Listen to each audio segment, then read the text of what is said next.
Chers frères et sœurs en Christ, loué soit Jésus-Christ et bienvenue dans ce nouveau podcast. Aujourd'hui, nous allons voir comment prier. Alors, pour cela, j'ai établi un canevas qui vous montre les grandes étapes de la prière selon le catéchisme de l'Église catholique. Et peu importe si vous n'êtes pas catholique ou si vous êtes d'autres confessions, vous pouvez utiliser ces canevas pour prier, pour des prières basiques. Ok. Alors, comment prier? Tout d'abord, avant de commencer une bonne prière, l'essentiel, c'est la première étape, c'est de faire un signe de croix. Signe de croix, pourquoi? Parce que Jésus est mort sur la croix pour nous sauver de nos péchés. Et donc, le signe de la croix, c'est au nom du Père, du Fils et du Saint-Esprit. Pourquoi? Parce que notre Dieu est un Dieu trinitaire. Nous avons Dieu le Père qui a envoyé son Fils, le Seigneur Jésus-Christ, sur terre pour nous sauver. Et donc, Jésus dit dans sa parole, celui qui m'a vu a vu le Père. Donc, le Fils est semblable au Père, il partage la nature divine. Et lors de la Pentecôte, lorsque Jésus s'en allait, il dit à ses disciples, je vous enverrai l'Esprit Saint. Donc, l'Esprit Saint qui est la troisième personne de la Trinité. Donc, le signe de croix. Ensuite, après le signe de croix, nous pouvons prendre un chant de louange ou l'invocation à l'Esprit Saint. Parce que qui chante bien prie 2 fois.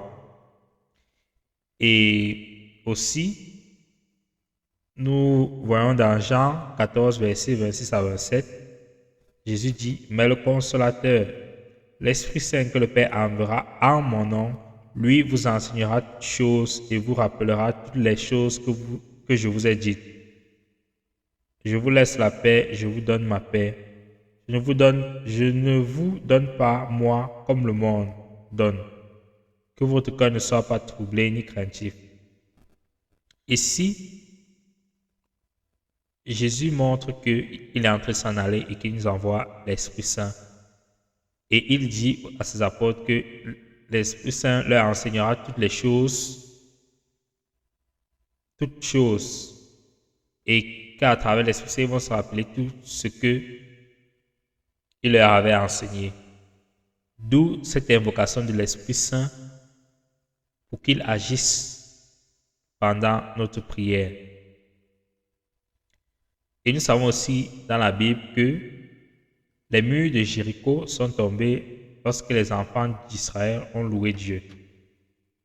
Donc, la louange a une place très importante dans la prière. Et puis, il a encore dit dans la parole, si vous ne me louez pas, je susciterai des pierres pour le faire.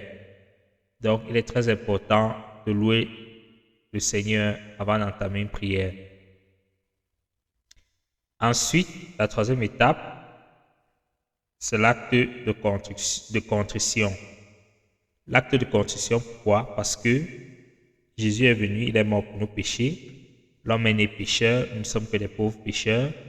Alors, avant de demander la grâce, la miséricorde, la faveur ou l'exaucement à notre Seigneur, il est préalable de se repentir d'abord. Nous voyons dans 2 Chroniques, verset 7 à 14, chapitre 7, verset 14, qu'il est dit, si mon peuple, celui qui porte mon nom, s'humilie, prie et me cherche, et s'il renonce à ses mauvaises voies, je l'écouterai du haut du ciel, je lui pardonnerai son péché et je guérirai son pays. Donc on voit dans ce verset qu'avant Jésus, avant de guérir le pays de la personne lambda, il s'intéresse plus à ce que la personne se repentisse, à ce que la personne prie et renonce à toutes ses fautes. Nous voyons également dans Actes chapitre 3, verset 19, changez donc d'attitude et convertissez-vous pour que vos péchés soient effacés. Et puis dans 1 Jean chapitre 1, verset 9.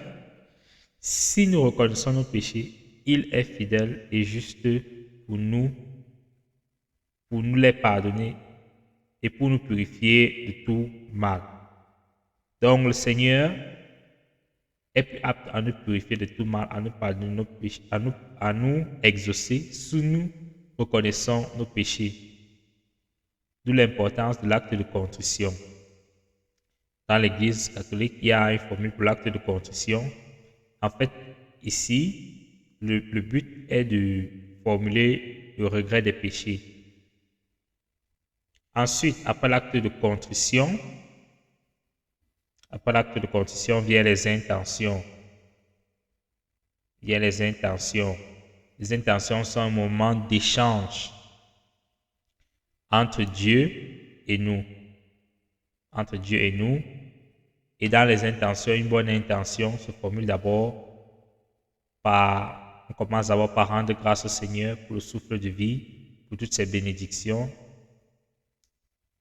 On le rend grâce parce qu'il nous préserve. On le rend grâce pour tous les bienfaits qu'il nous a fait. C'est la première des choses à faire dans une intention. Ensuite, on confie au Seigneur nos problèmes, nos soucis, nos manquements et aussi ceux de nos frères et sœurs. N'oublions pas que dans la Bible, il est dit priez sans cesse et puis priez pour ceux qui vous persécutent. Donc, nous sommes appelés également à prier pour les autres. Une bonne intention ne se focalise pas uniquement sur son propre problème. Donc, on commence à rendre grâce à Dieu, on confie nos soucis et on pense également aux autres. Ensuite, après l'intention, nous pouvons commencer par le Notre Père. Le Notre Père, nous voyons dans Matthieu 6, verset 9 à 13, les disciples demandent à Jésus, « Seigneur, enseigne-nous comment prier. » Alors, il leur dit, « Voici donc comment vous devez prier. Notre Père qui est aux cieux, que ton nom soit sanctifié, que ton règne vienne, que ta volonté soit faite sur la terre comme au ciel. Donne-nous aujourd'hui notre pain quotidien. Pardonne nos offenses, comme nous aussi nous pardonnons à ceux qui nous ont offensés. Ne nous induis pas en tentation, mais délivre-nous du malin. Car c'est à toi qu'appartiennent dans tous les siècles le règne, la puissance et la gloire. Amen. » Alors, nous voyons là le Notre Père. Ce n'est pas juste des récitations anodines, c'est une prière que le Seigneur Jésus-Christ a donnée aux apôtres et que nous devons répéter pendant nos moments de prière. Ensuite, après le Notre Père, nous pouvons prendre 3, je vous salue Marie. 3, je vous salue Marie. Pourquoi 3? C'est-à-dire en l'honneur du Père, du Fils et du Saint-Esprit, qui sont Dieu. Ensuite, et pourquoi prier Marie? Donc, le je vous salue Marie est juste la salutation de l'ange à Marie. Nous voyons dans Luc chapitre 1, verset 28 à 30. L'ange étant entré où elle était, lui dit, je vous salue, pleine de grâce. Le Seigneur est avec vous, vous êtes bénie entre les femmes. Marie l'ayant aperçue fut troublée de ces paroles et elle se demandait ce que pouvait signifier cette salutation. L'ange lui dit, ne craignez point, Marie, car vous avez trouvé grâce devant Dieu. Alors, ici, le je vous salue Marie est, dans la première partie, c'est la salutation de l'ange à Marie qu'on récite, c'est-à-dire je vous salue Marie pleine de grâce. Et puis à la fin, nous disons Sainte Marie, Mère de Dieu, priez pour nous pauvres pécheurs, maintenant à l'heure de notre mort. Amen. Pourquoi nous disons Sainte Marie? Parce que Marie est une sainte et elle intercède pour nous. N'oublions pas aux noces de Cana, le premier miracle de Jésus. Lorsque les invités n'avaient pas de vin, Marie vint dire à Jésus, ils n'ont plus de vin. Et Jésus lui dit, que me veux-tu, femme? Mon heure n'est pas encore arrivée.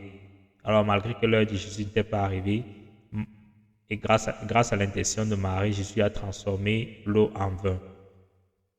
Nous prions également Marie parce qu'elle est notre mère.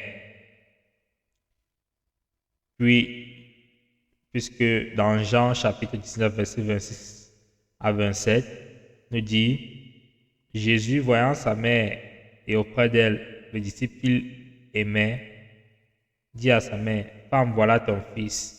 Puis il dit aux disciples, voilà ta mère. Et dès ce moment, les disciples l'a pris chez lui. Donc, nous devons faire comme les disciples, prendre Marie chez nous. Raison pour laquelle nous prions le Je vous salue Marie. Et puis, nous avons le gloire au Père. Le gloire au Père, il suffit de se dire gloire au Père et au Fils et au Saint-Esprit, comme il était au commencement, maintenant et toujours et dans les siècles des siècles. Et nous voyons que ça ressemble un peu à ce qui est dit à la fin du Notre Père, car c'est toi qui appartiens dans tous les siècles le règne, la puissance et la gloire. Amen. Et ensuite, à la fin, après avoir fini nos prières, nous devons chanter d'actions de grâce pour remercier le Seigneur pour son écoute, pour remercier le Seigneur pour les grâces qu'il va nous accorder, pour remercier le Seigneur pour avoir écouté notre prière. Et puis nous voyons dans le psaume 146, verset 7, entonnez pour le Seigneur l'action de grâce, jouez pour notre Dieu sur la cithare. Donc, il s'agit là de louer et de rendre grâce à Dieu. Donc, en gros, c'était un canevas sur comment prier, comment faire une prière basique. Maintenant, dans la prière, si nous avons des problèmes de maladie,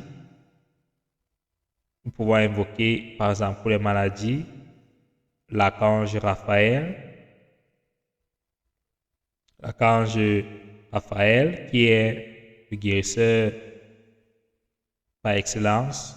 Nous pouvons aussi invoquer, pour les cas de maladie, le précieux sang de Jésus-Christ. Et pour les cas d'attaque spirituelle, de combat spirituel, nous pouvons invoquer Saint Michel Archange, qui est notre défenseur dans le combat. Et nous pouvons également invoquer Saint Benoît, qui nous protège contre les forces du mal. Alors, par rapport à Saint Michel Archange, il y a la prière de Saint Michel Archange du pape Léon XIII, qui est assez très connue dans l'Église. Par rapport à Saint Benoît, il y a la prière de la médaille de Saint Benoît. Alors, chers frères et sœurs en Christ, voilà en gros un petit résumé de comment faire sa prière en tant que chrétien. J'espère que vous avez apprécié et que vous en ferez bon usage. Loué soit Jésus-Christ.